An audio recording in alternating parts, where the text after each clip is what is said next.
हमारे साथ मंच पे उपस्थित आज आपके चहीते हिलाल डार साहब, हमारे साथ हमारे सीनियर वाइस प्रेसिडेंट हिलाल बानी साहब, हमारे जनरल सेक्रेटरी वजाहत साहब, हमारे जनरल सेक्रेटरी जावेद साहब, हमारे spokes person advocate Sujat Rizvi साहब, हमारे सेक्रेटरी जावेद जानबाज साहब, सोबिया जी जिन्होंने आज ज्वाइन किया, और हमारे प्रमुख कार्यकर्ता जिन्होंने भी हमारे साथ रिसेंटली ज्वाइन किया, शहनवाज साहब, और आप सब मौजूद शहरी।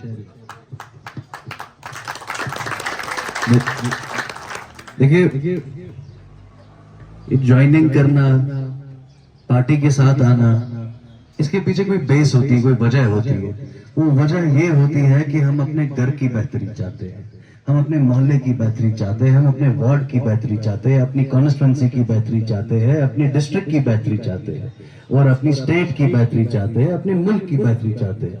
लेकिन ये शुरुआत होती है आपके घर से। जब अपने घर में कूड़ा होता है ना, तो हमें झाड़ू लेना पड़ता है और कूड़े को निकालना पड़ता है। वैसे ही हमें यहाँ से कूड़े को निकालना है। जिस कूड़े ने हमारे साथ तशद्दुद किया, हमारे बच्चों को पीएसए में डाला, हमारे बच्चों को पलट के आगे खड़ा किया, हमारे बच्चों को जेलों में भरा, लेकिन अपने बच्चों को कुर्सियां दी। अभी यूएलबी के इलेक्शन हो रहे हैं, अपने बच्चों को खड़ा करने की तैयारी कर रही जा रही है। पहले अब्दुल्ला साहब ने किया, फिर फारूक साहब ने किया, अब उमर साहब कर रहे हैं। और यही चीज आप लोगों पे थोपी जाती है, बार बार बार बार बार बार यही चीज थोपी जाती है कि राजा का बेटा राजा बनेगा, बिना काम के भी राजा बनेगा। लेकिन आप सबको समझना पड़ेगा कि आप सब राजा हैं। जो काम करेगा वही राजा बनेगा, जो लोगों के बीच में रहेगा वही राजा बनेगा। वो दौर याद कीजिए जब आपके घर पे कोई बीमार होता था, कोई किडनी पेशेंट होता था, आप लोगों को जाना पड़ता था और जमीन का कनाल बेचना पड़ता था, या आपके घर की औरतों को कड़े चूड़ियां बेचने पड़ते थे। बेचने पड़ती थी, बढ़नी पड़ती थी कि नहीं पड़ती थी? तो अब कहीं हेल्थ पॉलिसी दी गवर्नमेंट ने? नहीं दी। अब किसने the health policy? Modi ji ने। क्या दिया? गोल्डन कार्ड दिया। देखिए, चाहे गोल्डन कार्ड हो, चाहे विश्वकर्मा स्कीम हो, चाहे गैस सिलेंडर्स में सब्सिडी हो, ये सब, और चाहे इस हालात को, कश्मीर को, जहां टूरिज्म आज ग्रो कर रहा था, पनप रहा था और टूरिज्म बढ़ रहा था, शिकारा वाला अपना रोजगार कमा रहा था, नए नए होटल्स बन रहे थे, नया नया इंफ्रास्ट्रक्चर आ रहा था, नई नई गाड़ियां, नए नए ड्राइवर्स का रोजगार बन रहा था इस इंडस्ट्री से। वो काम किया मोदी जी ने, और इस काम को करने में आप सबका योगदान था। ये आप सबके लिए किया, ये आप सबका दर्द था, आप सबकी हमदर्दी थी, उसी ने किया। तो हमें भी समझना पड़ेगा कि चेंजेस कैसे आएंगे। आप जैसे यहाँ हमारे बीच में हिलाल डार साहब है।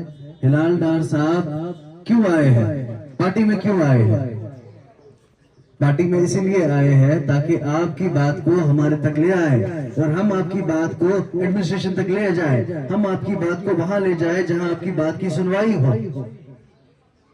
तो मेरा आप सबसे ये कहना है कि जो वादे किए गए, जिन वादों पे वोट दिया, वोट किसको दिया? एनसी को दिया ना? एनसी को दिया ना? वो एमएलए ने क्या किया?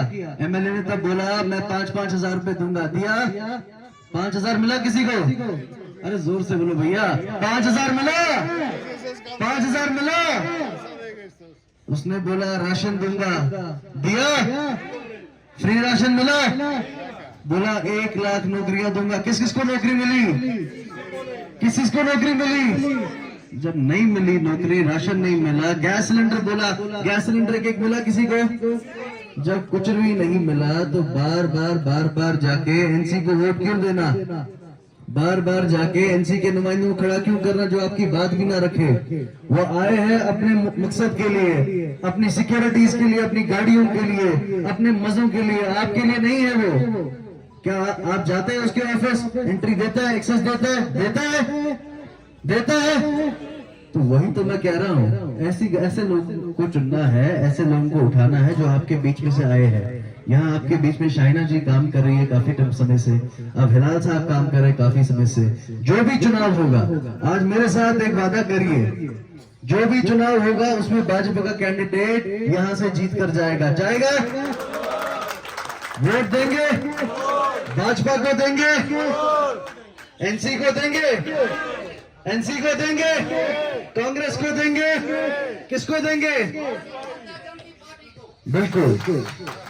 तो आप सब भाजपा में इंडक्ट हुए, भाजपा में मैं अपनी बात खत्म करूंगा।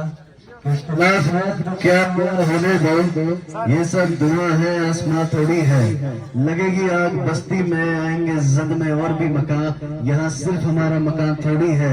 और शामिल है हर एक का खून इस मिट्टी में, शामिल है हर एक का खून इस मिट्टी में, हिंदुस्तान बाप का थोड़ी है। बहुत शुक्रिया, मेरी बात सुनी, आप लोग मेरे साथ बने रहे। जय हिंद, जय भारत।